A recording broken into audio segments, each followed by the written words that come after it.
Dropout rates in America. Is it a pandemic in academics? According to the AYP, dropout rates are 26.1 nationally. There are many opinions on the issue, so I have interviewed some of the students at Fraser High School to get their opinion on the issue. I think it's a big problem. The influence of drugs and other temptations is spreading like a cancer throughout the state.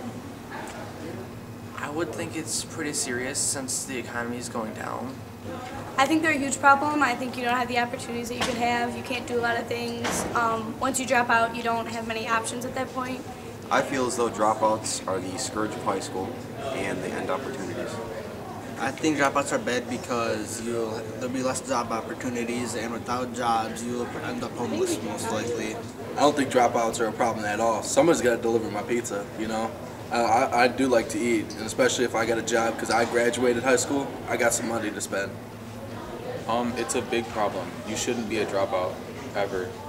I mean, you can't feel too good knowing you're like 35 and you live in your mom's basement. I mean, it's just, come on, son. Not cool. Because of the massive amount of people who have dropped out in Michigan, I felt it right to talk to our superintendent to see how he thinks this affects our education.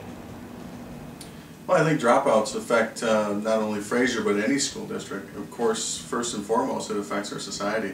You know, we have moved as a society into an information age, so every one of us has to be equipped with an education in order to be successful and be a contributing member. So anytime a kid doesn't finish high school, it's a big challenge for them to not only take care of themselves but take care of a family or get means to exist. So dropouts are a big deal.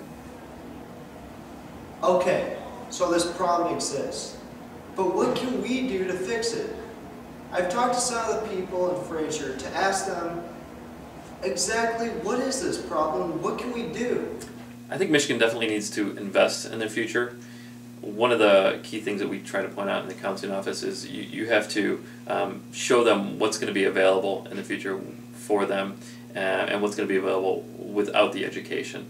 When a while back, Michigan used to offer what was called a Promise Scholarship, and that was done through a statewide test, and if students scored well enough, the state actually gave them money to go to college. That's no longer funded through the state of Michigan, and that's a disappointment. But I think with the use of technology today and the ability for students, schools, and parents to work together, I think there's a good possibility that students can reach their goals with the new elements that are available for students in the classroom. Alright, so this is what I'll do. I'll ask the same question. I got your same answer. So, show of hands, guys. What is our narrator talking about in the second verse of the song? What's going on? Show of hands. Come on, guys. Show your hands if you feel alright. Yes, Deontay. Well, I think overall they just kind of have a harder time making it, a harder time getting ahead. Again, their employment opportunities are reduced, income is usually lower, so it might be harder to advance in their career or support their families.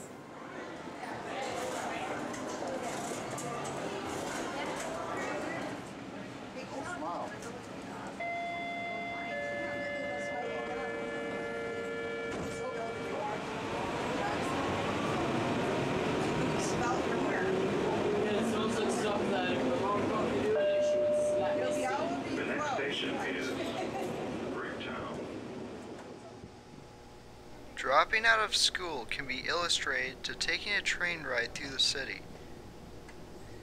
If you were headed somewhere great, would you get off the train before hitting your destination? Even though it is still possible to have a job without graduating, is it worth the risk?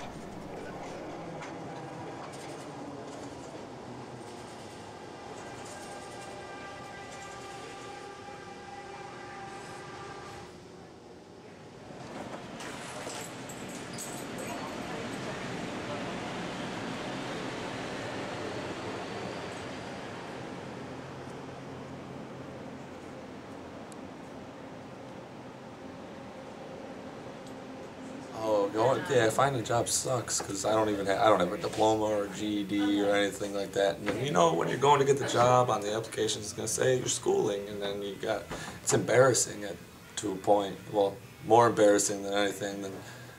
More you get ashamed of it, where you're just like, I don't even want to fill out the applications because what am I going to tell them? I'm a loser. I didn't finish high school. I find it kind of sad. Unfortunately, a lot of students have been put into this position, whether or not it's a family problem or a personal problem, and they think this is a legitimate option. Unfortunately, it's not, and they really should reevaluate that assessment. And many times, by talking to teachers and counselors, we can bring them back to seeing the total scope of what their future looks like. Is education the best way to go? That's for you to decide. Andrew Sokolowski, reporting for PBS NewsHour. See you next time.